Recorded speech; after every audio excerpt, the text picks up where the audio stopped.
We'll guide you through how to use the ClickUp free plan effectively. If you find this helpful, consider subscribing and liking the video. First, open your web browser and go to ClickUp's website. If you haven't already, you'll need to sign up for a free account by clicking on the Sign Up button. Fill in your details and follow the prompts to create your account. Once you're logged in, you'll land on the ClickUp dashboard. Here, you can start by creating a new workspace. Click on the Create Workspace button and give your workspace a name that suits your project or team. After setting up your workspace, you can add tasks by clicking the New Task button. Enter the task details, set due dates, assign it to team members, and add any necessary descriptions or attachments.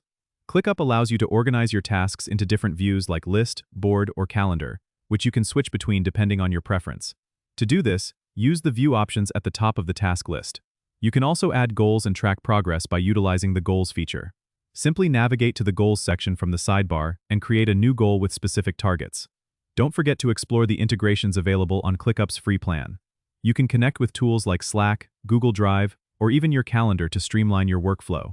Remember, the free plan offers a lot of flexibility, but keep in mind there are some limits to storage and features compared to the paid plans.